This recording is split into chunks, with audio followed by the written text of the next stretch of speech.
es el hospital de clínicas donde yo me formé. La ciudad de Montevideo tiene 6 hospitales universitarios, este es uno de ellos. Yo acá hice neurología, psiquiatría y neuropsicología. El Hospital de Clínicas de Montevideo.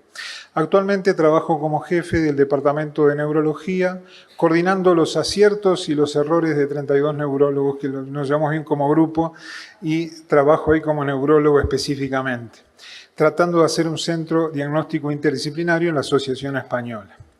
Bueno, vamos a ver qué lugar tienen los trastornos comportamentales en la demencia, y usé una foto de un libro de psiquiatría, donde enfatizan cada vez más el estudio del cerebro, como ven ahí.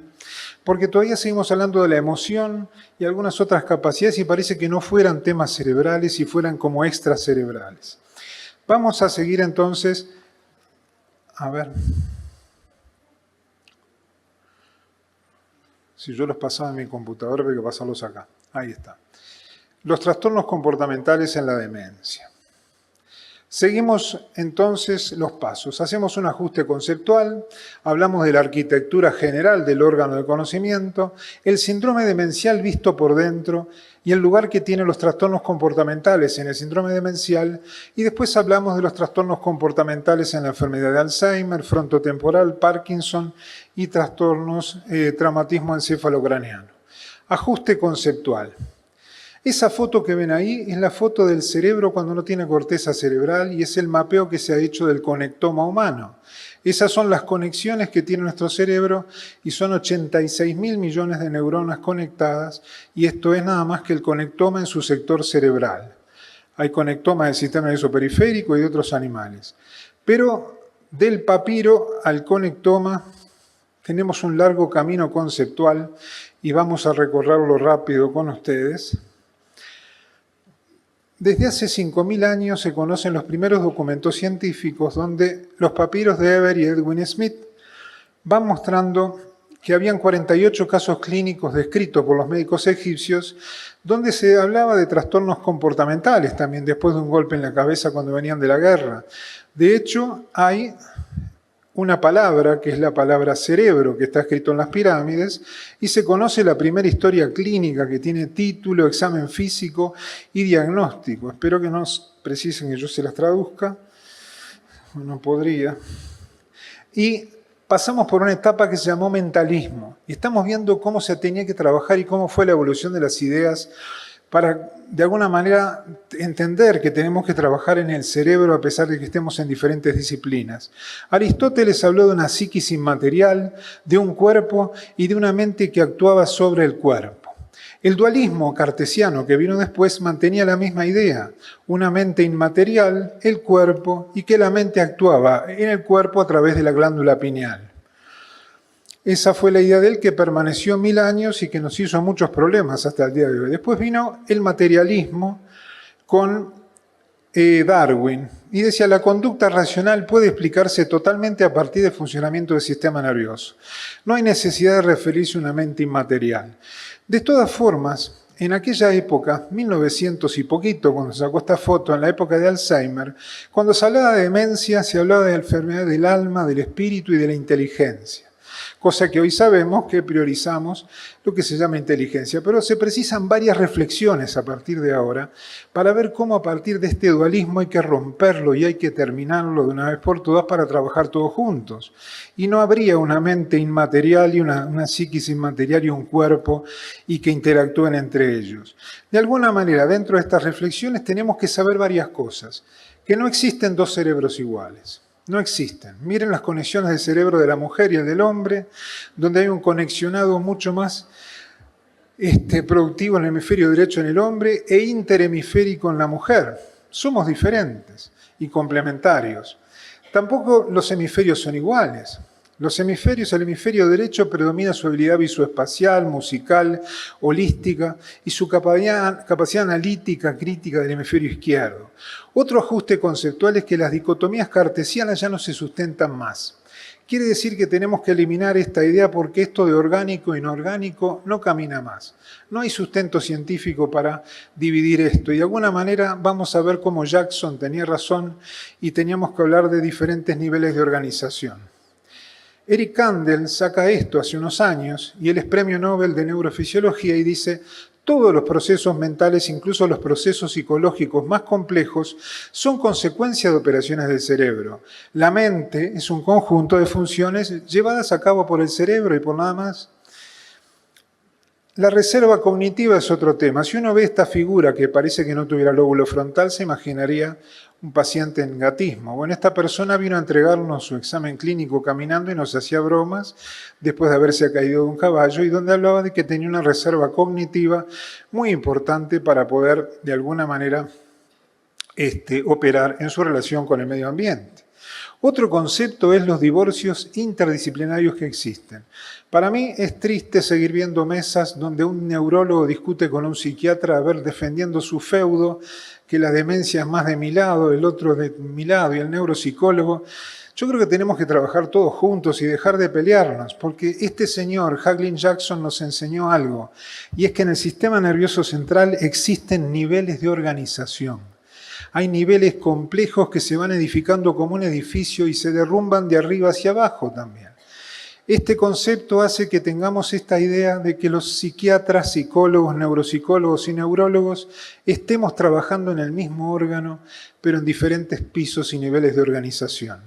No es lo mismo mirar para arriba y mirar para abajo, explorando la oculomotricidad, que examinar la mirada. Son dos cosas diferentes. No es lo mismo, hace como que te reís para ver la parálisis facial, que estudiar la sonrisa. Son dos niveles diferentes hacia el mismo sistema nervioso central. ¿De quién es la demencia? Bueno, acá está Descartes metido siempre. Como que algunos dicen, mirá, es la psiquiatría, el otro dice, no, no es un tema neurológico, es un tema psiquiátrico. Yo me sigo preguntando por qué hay tantas enfermedades neurológicas clasificadas en el DSM-5. ¿Y por qué la demencia es una enfermedad psiquiátrica y no neurológica? ¿Por qué los tics, el Parkinson, los traumatismos de cráneo? ¿No será que tal vez es un libro que clasifica también enfermedades neurológicas de otro nivel? Eso es lo que hay que empezar a reflexionar. La CIE-10 no actualizó, el DSM-5 sí. Por eso hay necesidad de no escindir más el sistema nervioso central, porque no hay un cerebro para el psiquiatra, otro para el neurólogo y otro para el neuropsicólogo. Estamos todos trabajando en el mismo órgano en diferentes niveles de análisis y de abordaje de los pacientes. Por eso, cuando abordamos esto hay que acordarse que no hay más controversias si debe desde el punto de vista de neuropsiquiatría. Hay controversias en neurología y en psiquiatría que ya no lo son bajo una óptica de neuropsiquiatría. Así que se pretende reorganizar los trastornos psiquiátricos, como se ve en la demencia, descritos por la psicopatología clásica según el conocimiento actual de las estructuras cerebrales. ¿Ah? Eso es lo importante. Por eso en libros de psiquiatría aparecen estas imágenes. Ustedes van a un congreso de psiquiatría y se ven más resonancias que en un congreso de neurología. Y bueno, y por algo es. Ahora, dentro de esta evolución de las ideas, lo importante es que cómo aplicamos y resolvemos esto.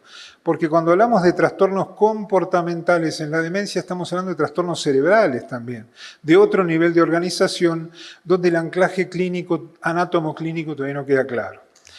Hay que analizar esto que nos ha contaminado tanto para dividirnos, el error de Descartes. Gracias, Antonio Damasio, por haber dicho que Descartes se equivocó. Hay que decirle chau a Descartes. Entonces, poder analizar esto con tranquilidad. Estamos hablando entonces de un nivel del sistema nervioso central que se llama neurología cognitivo-comportamental. Y no hagamos más divisiones. Estamos examinando estructuras del sistema nervioso central. Bueno, a ver cómo seguimos. Entonces, Van Gogh tenía una enfermedad neurológica que se llama esquizofrenia, ¿verdad? Clasificada todavía en los manuales de psiquiatría. Uno se pregunta cuáles son los límites de la neurología.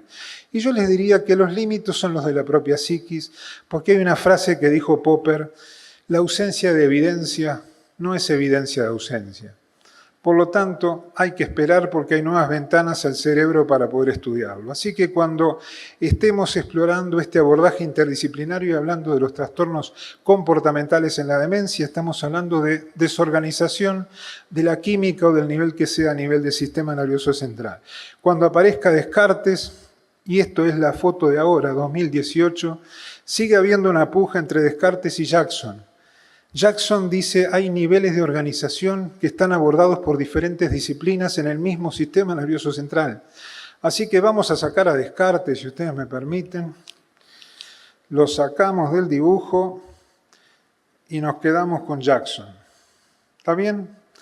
Esto es lo que debería pasar. Cuando hablamos del nivel de organización cognitivo-comportamental, estamos hablando del nivel psiquiátrico. Esta es la foto del cerebro sin corteza cerebral. Es el conectoma conectando 86.000 millones de neuronas coloreadas según la función. Estas imágenes son increíbles. Así que hay que sacar a Descartes, porque vieron que aparece de vez en cuando. Hay que sacarlo. Hay que sacar a Descartes. Bueno, esta primera etapa es de reflexión y de evolución de las ideas, y esto está puesto para que descansen. Como ya veo que descansaron, seguimos con el tiempo. Vamos a hablar de la arquitectura general del órgano del conocimiento. Estas diapositivas, por razones de tiempo, las voy a pasar bien rápido, pero es conceptual. Vamos a ver un poquito las redes que sustentan esto de lo cognitivo-comportamental. Los cerebros humanos son singulares, a diferencia de los otros seres vivos. Tenemos lenguaje gramatical, tenemos imaginación fonológica, teoría de la mente o cognición social, y tenemos ciertas formas de inteligencia como la intuición. Los seres humanos tienen una densidad mayor de neuronas corticales que otros mamíferos.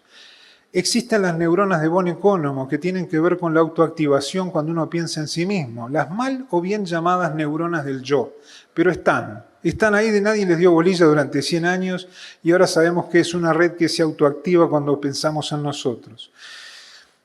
A ver si esto me obedece bien. Neuronas de von Economo están ahí en la zona anterior del cíngulo, cerca de la amígdala, del lóbulo de la ínsula. Y después hay una expansión desproporcionada de las áreas asociativas frontal, temporal y parietal en relación a otros animales. Como ven, de abajo hacia arriba, cómo se expanden esas zonas que tienen que ver con la propia inteligencia del ser humano. La arquitectura general de este órgano, y le sacamos la corteza cerebral, vamos a ver un poquito las redes. Les aviso que esto lo vamos a pasar bien rápido. Van a ver imágenes increíbles de cómo se conocen ya muchas redes, cuál es la forma tridimensional de esas redes. La sustancia blanca está compuesta de redes, de haces, de sustancia blanca que conectan diferentes formas de diferentes lugares del sistema nervioso central. Fibras cortas, fibras largas, intra e interhemisféricas. Vamos a verlas y les aviso que las voy a pasar rápido. Las redes ya conocidas son para el lenguaje, para la orientación espacial, para la memoria, para la emoción, para el reconocimiento de caras y objetos, para la función ejecutiva y el comportamiento. Hay redes de neuronas en espejo, redes de la empatía, algunas capacidades vistas netamente por la psiquiatría. Vamos a ver esas redes, voy a pasarlas rápido, es conceptual, ¿ven? De cada una podemos hablar, y en neurología, y creo que en psiquiatría menos, no nos enseñan la semiología de la sustancia blanca. Ven las fotos que hay ahora con tractografía y tensor de difusión. La semiología de la sustancia blanca requiere una semiología especial de cada fascículo que en tridimensión se ve de esta manera. Todo esto, que ahora se sabe, nos hace entender más el complejo conexionado que existe dentro del cerebro. Y cuando estamos haciendo exámenes de los dominios, unidominio, multidominio, estamos haciendo semiología de redes cognitivo-comportamentales. Ven, son varias, fascículo arcuato, en la realidad como se ve el fascículo arcuato. Todas estas son imágenes por tractografía y tensor de difusión. El cuerpo calloso, también que muestra unas imágenes espectaculares. El acuerdo interhemisférico para el comportamiento humano. 300 a 800 millones, miren cómo se ve en realidad, cómo es este cuerpo calloso por las imágenes nuevas que hay en estos libros de anatomía. Miren qué forma tiene en realidad. 800 millones de fibras. La mujer anda por 800, el hombre por 495, 96, pero... Acá está la imagen otra vez del conectoma humano. Son imágenes para encuadrar, ¿verdad? Bueno, y seguimos. Ahora que ya vimos la estructura de este órgano general del conocimiento, ahí vemos una fotografía que indica una zona del cerebro que tiene mucho que ver cuando en la demencia llega a tocarse esta parte.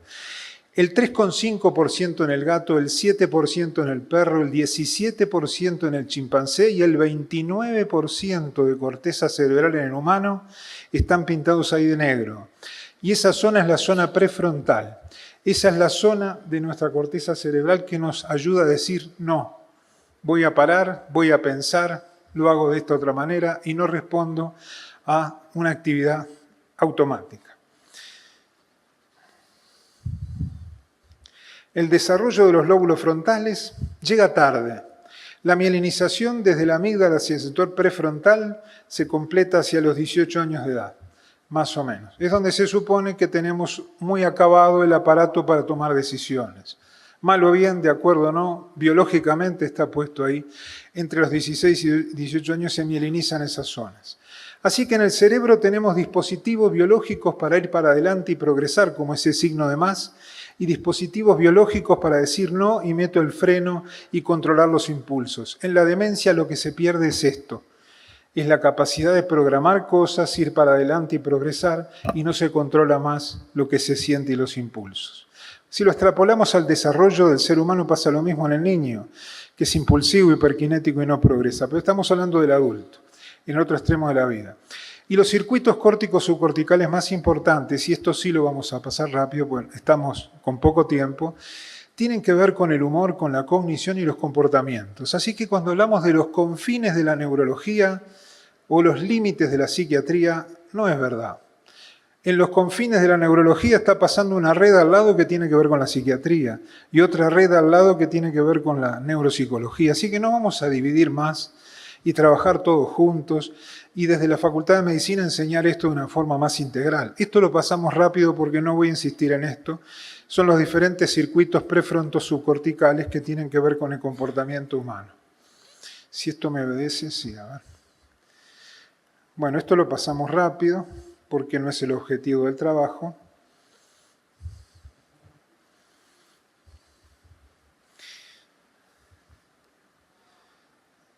Esto lo pasamos rápido y esta sección terminó. Cómo está conformado de alguna manera nuestro cerebro.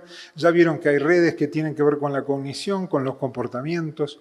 La psiquiatría analiza algunas de estas redes, el neurólogo otras. Bueno, ahora vamos a abordar el síndrome demencial visto por dentro. Cuando hablamos de síndrome demencial y hablamos de elementos cognitivo-comportamentales, tenemos que saber que hay un grupo de síntomas que se pueden agrupar en un síndrome cognitivo y un síndrome no cognitivo.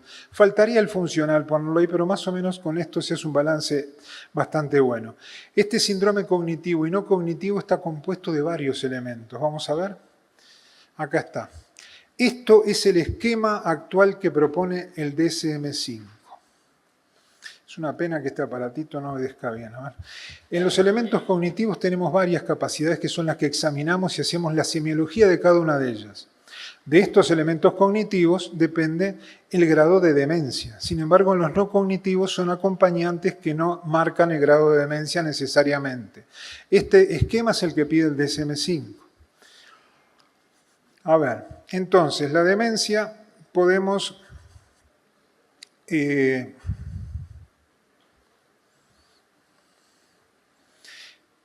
definirla entonces por la afectación del nivel cognitivo. Este nivel cognitivo está pintado en rojo y es lo que define mayormente a la demencia. Este es el grupo de síntomas cognitivos. ¿Está? Después pasamos a otro y es el grupo no cognitivo. Qué pena que esto no obedezca mucho, enlentece mucho la presentación. Este es el grupo no cognitivo. El lugar del síndrome no cognitivo es el lugar que estamos explorando ahora. Es el lugar de los trastornos no cognitivos dentro del síndrome demencial. Y el síndrome demencial tiene elementos cognitivos y no cognitivos. Vamos a hablar de los no cognitivos. Tenemos que saber también que en el paciente es importante saber el curso del pensamiento y los elementos asociados como si tiene o no trastornos del habla, elementos parkinsonianos y tónicos frontales para poder definir mejor el cuadro clínico y la etiología. Así un Parkinson sí va a tener una bradipsiquia, pero la enfermedad de Alzheimer no necesariamente. El curso va a ser progresivo en algunas, regresivo, fluctuante en otras patologías. Este esquema nos va a ayudar a definir el cuadro demencial que estamos examinando. Perdonen, pero no me obedece esto.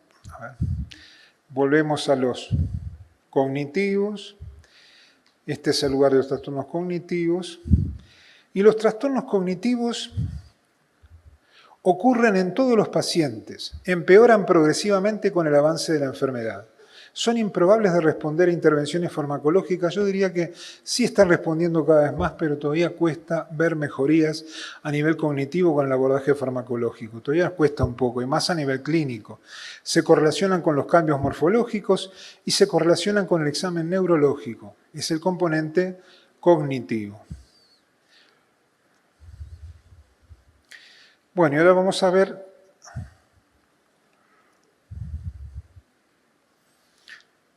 ver el componente no cognitivo, que es el que está pintado en rojo. No es el que define a la demencia, sino que son acompañantes de muchos cuadros que se están deteriorando. Y acuérdense que hay que examinar también el curso del pensamiento y los elementos asociados.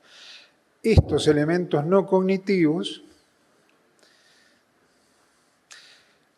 empeoran, son los elementos que más perturban a la familia, son los no cognitivos. Aumentan la posibilidad de que se los pongan residenciales de ancianos, potencialmente originados por múltiples variables, prevalencia mayor en los institucionalizados y responden de manera bastante efectiva, los no cognitivos, a la medicación. Pero tenemos que hablar de lo no medicamentoso también, este síndrome en general. Y vamos a ver, miren, vamos a hacer un rápido paso por diferentes patologías para que vean que cuando uno tiene en mente este esquema, es fácil darle forma a las diferentes enfermedades. Este es el esquema que deberían retener, lo recomienda el DSM-5 y me parece está bien, yo lo apoyo desde hace muchos más años. Vamos a ver, lo que está pintado en rojo es lo que tiene la enfermedad, lo que está pintado en blanco es lo que está respetado. Enfermedad de Alzheimer. Tiene todo eso. Trastornos cognitivos, lo que no tiene es un síndrome comportamental progresivo. Pero cuando el cuadro está avanzado puede haber un síndrome de equilibrio-UCI, trastorno de comportamiento, no hay bradisiquia, el curso evolutivo es progresivo y puede verse un parkinsonismo degenerativo y un síndrome frontal. No hay trastornos del habla o del lenguaje. Podría haberlo en casos avanzados. La frontotemporal, miren qué forma diferente tienen, ¿ven? Volvemos a la enfermedad de Alzheimer, ahora la frontotemporal. Generalmente la memoria suele estar conservada hasta un poquito avanzada la enfermedad, predominan las alteraciones frontales, la personalidad cambia, hay un síndrome comportamental progresivo y síndrome de Kliver-Bucy y un síndrome frontal en muchos pacientes. Parkinson. Los trastornos gnósicos pueden estar visoespaciales en la enfermedad de Parkinson y otra vez alteraciones prefrontales y subcorticales. Se deprimen mucho, por eso puse ahí trastornos de la afectividad, y las funciones no vegetativas como el despertar y la conducta sexual pueden verse francamente alteradas. Suele haber trastornos del habla, que no son trastornos del lenguaje, una disartria parkinsoniana, un síndrome parkinsoniano, y el síndrome frontal en la enfermedad de Parkinson llega tardíamente, cuando el paciente va hacia atrás y está con la imantación y empieza con los otros signos. Vascular. En la demencia vascular, con el mismo esquema, ven que la memoria podría estar conservada en muchos casos, pero se deprimen mucho. La encefalopatía vascular subcortical da característicamente reacciones catastróficas, a veces en el examen neuropsicológico, pacientes que se angustian con una gran labilidad emocional.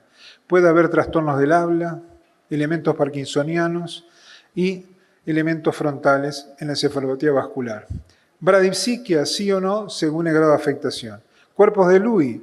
Es importante diferenciar esta enfermedad y ven que se va tiñendo diferente al resto de las enfermedades porque hay que saber identificar si hay delirios, alucinaciones, cognición de curso fluctuante o no, en pacientes que se caen muy seguido, ¿verdad? Porque en estos pacientes no se pueden dar neurolépticos típicos y hay que tener cuidado con el síndrome neuroléptico maligno. Ahora se sigue peleando si está más cerca del Parkinson, del Alzheimer, pero es una entidad que vale la pena reconocerla. Fluctuaciones cognitivas y comportamentales a veces el mismo día en pacientes con elementos parkinsonianos que se caen muy seguido. No aloperidol, ojo. Seguimos. Traumatismo cerrado de cráneo. El traumatismo cerrado de cráneo es diferente al abierto. El abierto da otro tipo de trastornos que son más focales, pero en el cerrado lo que sufre mucho en el traumatismo de cráneo cerrado son los lóbulos frontales y temporales por la disposición del estuche óseo. Arriba es más liso y abajo parece un serrucho. Cuando se moviliza esa masa semilíquida donde la velocidad angular, que es la Esto de girar y la traslacional es lo que más lesiona el cerebro por el deslizamiento en napas a diferentes velocidades de las estructuras, y cuando hay aceleraciones o desaceleraciones bruscas, hay núcleos grises que siguen de largo o les cuesta tomar la velocidad del resto y se rompen muchas fibras. La rotura axonal difusa y la contusión son típicos para dar estos trastornos. En la historia funcional de un paciente con demencia hay que anotar aspectos cognitivos, neurológicos y psiquiátricos, médicos generales y la medicación que recibe. El diagnóstico positivo, esto lo pasamos rápido, de una demencia, ya es conocido, lo vimos en el curso ya, diagnóstico de déficit, que no es lo mismo que de deterioro. Un retardo mental tiene déficit, pero no deterioro necesariamente. El deterioro es cuando antes estaba mejor y se deterioró. Hay que ver si es acorde a la edad o no, si es un deterioro cognitivo leve o no, o si ya es una demencia. Bueno, no responde este aparatito. Diagnóstico de los sistemas de soporte, el cuidador primario, diagnóstico del estado de la vivienda, y el diagnóstico positivo tiene que abarcar si hay o no elementos sociales como para mantener el apoyo. Otro descanso. Bueno, seguimos. Estamos cortos de tiempo. El lugar de los trastornos comportamentales en el síndrome demencial. Otra vez, el conectoma humano. 86.000 millones de neuronas dando problemas en este caso porque estamos tratando de abordar la semiología.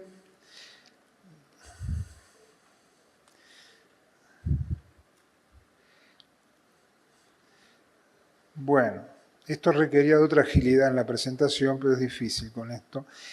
Ya vimos que los trastornos conductuales o comportamentales no definen necesariamente el cuadro demencial, sino los trastornos cognitivos. Pero hay elementos no cognitivos que son característicos de un cuadro demencial, que hablan de trastornos de juicio y razonamiento, como defecar u orinar en lugares inadecuados o aparecer sin prendas de vestir. Si bien no son cognitivos netamente, pero tienen que ver con un trastorno de este cerebro social. Como vamos a ver esta tarde, yo soy uno de los raros que discrepo con el DSM-5 y vamos a hablar por qué yo pienso que el DSM-5 no nos ayuda a hacer diagnóstico de demencia y cómo debería ser el reordenamiento, y vamos a verlo después esta tarde. Ya los invito a ir, que sorteamos un electrodoméstico también para los que vayan. Bueno, y la enfermedad de Alzheimer. La enfermedad de Alzheimer es una enfermedad de la que hablamos mucho, degenerativa, del sistema nervioso central. Quiero que sepan que cuando hablamos de demencia estamos hablando de la afectación mayormente de uno de los 5 tipos de corteza cerebral, las cortezas asociativas, ¿tá? Terciarias, cuaternarias, supramodales, prefrontales para otros, las cortezas límbicas y paralímbicas se alteran también con ello la memoria. Pero estamos hablando de una enfermedad no de áreas primarias, sí un poco secundarias, pero mayormente terciarias.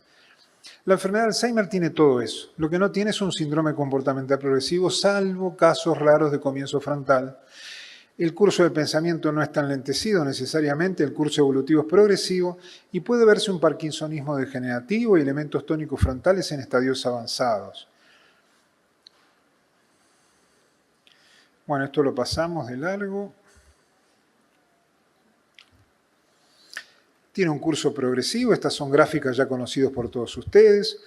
Y acá es importante esta gráfica que también ya es vieja, no es nueva, pero ven que los trastornos del estado de ánimo en estos pacientes es en el periodo de la enfermedad donde todavía puede haber una penosa conciencia de morbidez. Después no entra la felicidad, entra la anosognosia. No es felicidad, es anosognosia donde el paciente no se da cuenta ya que está enfermo y afecta redes centradas en el lóbulo frontal y en otros lugares, y los que sufren son los familiares. Y como ven ahí, los trastornos comportamentales suelen aparecer hacia el final de la enfermedad, los importantes, porque es al final de la enfermedad que se desarma bastante la arquitectura del lóbulo frontal. Si empezara por el lóbulo frontal, empieza el síndrome del comportamiento progresivo, pero acá aparece tardíamente en la gráfica, y está bien porque el lóbulo frontal se ve afectado más hacia el final de la enfermedad en lo que tiene que ver con la desorganización del comportamiento. Bueno, tiene todo esto que ya vimos y vamos a hablar ahora un poquito de los trastornos neuropsiquiátricos, que son los que están pintados en rojo en este síndrome. Acuérdense que son los que más perturban al ámbito familiar, los que hacen que se institucionalice, Una familia no va a institucionalizar un paciente porque no le salen las palabras, ni porque se olvide. Es porque está agresivo, no se puede controlar en la noche, el síndrome de cuando baja el sol, delirios, alucinaciones. Vamos a ver este síndrome. A ver, las alteraciones del humor que se suelen ver van desde la depresión hasta la apatía, delirios, alucinaciones, alteraciones de la personalidad tienen todos los pacientes, desórdenes de la función vegetativa como el comer, el dormir, el trastorno de la conducta sexual se ve. Hay comportamientos diversos, muy bien descritos por la escuela suiza y después tomados por la escuela anglosajona, y el síndrome de Clever-Bussy que se suele ver en estos pacientes. Bueno, a ver. En el humor y la afectividad se puede ver depresión y apatía en estos pacientes. Regularmente un paciente con la mitad de camino ya de enfermedad, no se deprimen los pacientes con la enfermedad de Alzheimer ya con grado avanzado. El tema se llama apatía, que es otra cosa. Es un apagamiento, la autoactivación psíquica se va perdiendo, la alteración de las zonas frontomediales tiene que ver con esto, ¿verdad?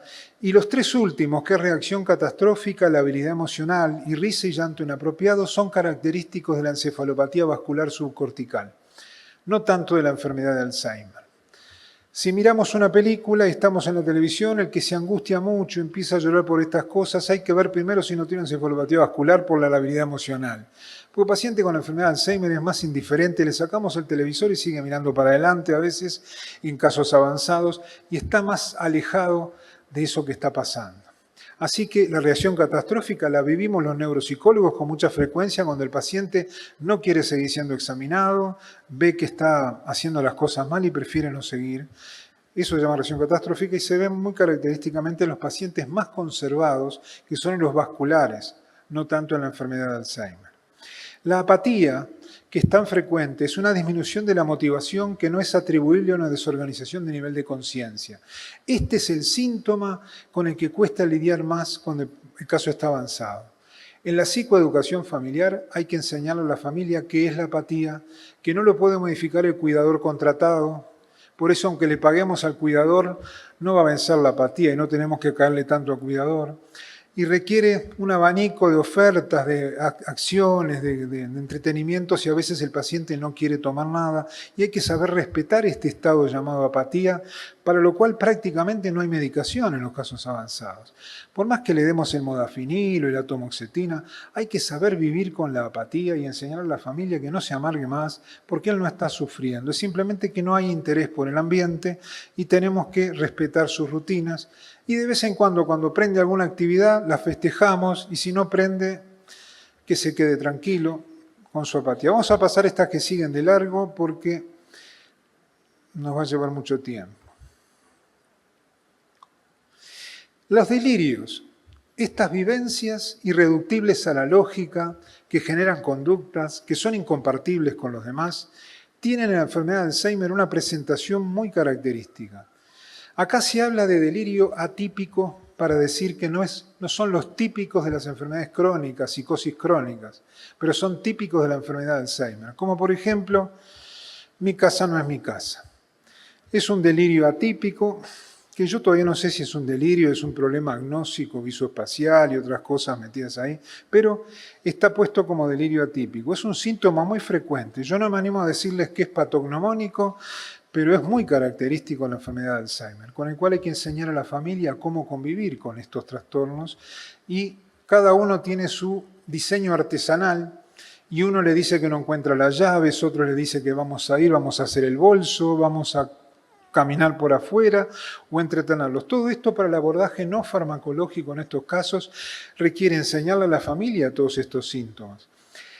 Hay una persona en la casa, es muy común el síndrome de huésped fantasma. Lo que sucede en la televisión es real, el signo de la película también es común en casos avanzados. La confusión de roles familiares, no sos mi esposa, sos mi hermana. O te haces pasar por fulano de tal y vos no sos. Síndrome del impostor, se puede ver todo esto. Delirios atípicos. Tengo otra edad, ¿tiene 90 años? Sí. 80, 60. A conformismo y aprobatividad. Aunque algunos ya mentimos con la edad y no estamos dementes, ¿no? Pero se ve muy frecuentemente. La actividad alucinatoria característica suele ser más bien la visual y no tanto la acústico-verbal. Quiero resaltar que en la enfermedad de Parkinson hay una alucinación característica de la enfermedad de Parkinson que se llama alucinación de pasaje, que se ve prácticamente en la enfermedad de Parkinson y es la sensación de que acaba de pasar alguien al lado nuestro y se dan vuelta. Es de presencia y de pasaje, pero el de pasaje es mucho más característico en la enfermedad de Parkinson. Las alucinaciones visuales antiguamente nos enseñaban que eran elementos de organicidad. Yo no sé lo no orgánico dónde está, pero realmente todo es orgánico y algunas se ven más frecuentemente que otras, pero las visuales son características. Ahora, las alteraciones de la personalidad se ven en todos. ¿Quién no conoce alguna familia que tenga un ser querido que diga, es él pero no es él? Está pero no está, no es el mismo, me lo cambiaron. Ahí tiene que ver mucho el conexionado de la estructura del lóbulo frontal. Tiene que ver mucho la alteración del lóbulo frontal con los cambios de personalidad. Y van desde la desinhibición a la indiferencia y pasividad, pero les digo que es mucho más complejo. Voy a pasar por alto las que siguen. Esto ya lo hablamos. El temperamento, el carácter que juntos hacen lo que se define como personalidad, que es para los neurólogos masticar este discurso es difícil, para los psiquiatras es más fácil. Pero personalidad y eso que cambia es un conjunto de elementos psicológicos arraigados, penetrantes, perdurables y habituales, propios de cada uno. Trama firme de actitudes, percepciones, hábitos, emociones y conductas que distinguen la forma de relacionarse con los demás y consigo mismo. Esto se altera en estos pacientes, yo diría en todos. Todos dejan de ser los que eran. Y algunos se desinhiben más, otros se inhiben, se sumergen en la apatía. ¿Tá? Pasamos esto, el eje 2 típico en la clasificación de psiquiatría, y en la CIE-10 estos trastornos ocupan este lugar que está pintado en rojo, el F07.8 y el punto 9. Son trastornos o transformaciones de la personalidad por enfermedad médica. Seguimos. Los desórdenes de la función vegetativa se ven muy comúnmente. Los trastornos de la conducta en el sueño, la arquitectura del sueño se altera. Pueden haber 40, 60 despertares por noche. Se levante o no se levante, abre los ojos, cierra, pero la arquitectura del sueño está francamente alterada, con insomnios de conciliación, de mantenimiento, y para todo esto hay consejos no farmacológicos y hay un plan farmacológico también. En los trastornos de la alimentación, que son diversos, qué difícil es la desinhibición con conductas bulímicas de estos pacientes cuando hay que cuidar el ambiente también, porque en algunos casos y en las frontotemporales comen cosas que no son alimentos, en algunos casos. Los trastornos de la conducta sexual, también hay que explorarlos, es un tema que no sale con facilidad en la entrevista, es un tema muy delicado, y en esto voy a quebrar una lanza por las mujeres y no por los hombres, porque las que consultan más para tener asesoramiento y saber cómo pueden seguir haciendo más feliz a su compañero son las mujeres. Los hombres consultan poco por ese tema. El sentido de solidaridad con su pareja se ve más en la conducta de la compañera sana que en el compañero sano. Y ahí, como no somos sexólogos, igual enseñamos que hay que respetarse uno mismo, el respeto empieza por casa, hay medicación para bajar esa conducta, se pueden separar las camas, se pueden contratar cuidadores y uno no tiene que seguir sometido a situaciones por hacer feliz a su compañero que algunas veces son hasta ofensivas. Estamos hablando de un paciente con demencia que no se asea, no se cuida y es un tema tan delicado que cada uno cambia su estilo en la pareja. Y hay compañeras sanas que me dicen, ya no es el mismo, yo no puedo estar con él, me es difícil, ¿hasta cuándo debo seguir? Bueno, y todo eso es muy delicado y les repito, no soy sexólogo, he derivado a sexólogos a veces y a veces me las arreglo como puedo con el sentido común, ayudando con la farmacología y con consejos. Y hay hasta una apraxia sexual. En la demencia frontotemporal, una de las quejas es la danza de movimientos que tienen que ver con el encuentro sexual y los tiempos que hay que respetar. La disfunción ejecutiva hace que los tiempos no se respeten. Y hay hasta una apraxia sexual con una secuencia de movimientos que ya no es el de la pareja, movimientos físicos, corporales, que causan franco rechazo. Esto hay que tocarlo. Este tema se ve en la enfermedad de Parkinson y en Uruguay no hay ningún psiquiatra que se dedique a ese tema específicamente en la demencia. Y en el Parkinson tampoco, que llegan hasta los divorcios a veces. Seguimos. Ahora, estos trastornos del comportamiento diverso se ven cuando ya está francamente alterado el lóbulo frontal. Estamos en el componente no cognitivo del síndrome demencial. Estos comportamientos diversos, no hay forma, a ver, no quiere que los muestre, así. Bueno, cuando en la zona fronto-orbitaria se lesiona mucho esta parte pintada en verde, aparecen los síndromes de desinhibición comportamental importantes. Y así tenemos síndrome de dependencia ambiental y tenemos síndrome de Kliver-Bucy. El síndrome de dependencia ambiental es en casos extremos donde el paciente ya está regido por los estímulos del ambiente, pierde la capacidad de centrar su atención y todo le llama la atención. De ahí es un síndrome o subsíndrome de imitación con ecolalia, ecopraxia y ecomimia. Pacientes muy avanzados tienen ecolalia, repiten como un loro detrás de lo que estamos hablando nosotros. Y el síndrome de utilización es que manipulan objetos que no tienen que manipular. Y están en el escritorio y agarran el vaso de agua que estoy tomando yo y lo toman ellos. Una tijera, como es para cortar, se pueden acortar. Es como si estuviera en una entrevista para trabajo y suena el teléfono del entrevistador y lo atiendo yo, porque hay que atender el teléfono. Este síndrome de utilización se ve mucho en pacientes ya avanzados que los hacen intestables desde el punto de vista neuropsicológico. Y el síndrome Kliver-Bucy es también característico en estados muy avanzados. Se describió cuando se lesionaban las conexiones de la amígdala con el lóbulo frontal. Los comportamientos diversos que se ven son el wandering, el vagabundeo tranquilo, que no necesariamente hay que tratarlo. Se recomienda respetar esta conducta y no hacer un chaleco químico simplemente porque está caminando. Se recomienda, ¿cómo se puede decir?, modificar el ambiente, sacar cosas que se pueden romper de valor y que sean peligrosas y dejarlo caminar. Cuidado con los escalones, las alfombras móviles, las puntas levantadas, los muebles. Cuidado con balcones. Cuidado con las agujas de tejer, las tijeras, los cuchillos. El vagabundeo ansioso, cuando hay mucha ansiedad, pacing, sí tiene que ser tratado. Hay peligro, se puede caer, se puede lastimar. La carfología, que es tocar todo, es un elemento de desinhibición del lóbulo frontal, no molesta mucho. Los comportamientos repetitivos sí, el gritar, el balanceo, el aplaudir, y a veces están en residenciales y piden, por favor, llame a su médico, que lo medique, o si no lo tiene que sacar de acá, porque no deja dormir a nadie. Bueno, el comportamiento repetitivo es muy amplio de explicar, son muchos elementos y tienen tratamiento con medicación específica. Ya voy a terminar. A ver si seguimos con el síndrome de Kliver-Bucy. Sí, el síndrome de Kliver-Bucy es un comportamiento muy difícil de sobrellevar. Regularmente requieren institucionalización, se llevan todo a la boca, no tienen temor a nada, hay una desinhibición sexual importante. Hipermetamorfopsias es un término que habla de que tocan todo lo que ven. Embotamiento afectivo, agnosia visual, no reconocen lo que ven, rechazo por el grupo social, comportamiento materno anómalo, disminución en los cuidados cotidianos y de la reactividad emocional. Nada de lo que yo haga en el ambiente me está ayudando a mí para modificar el comportamiento de ellos.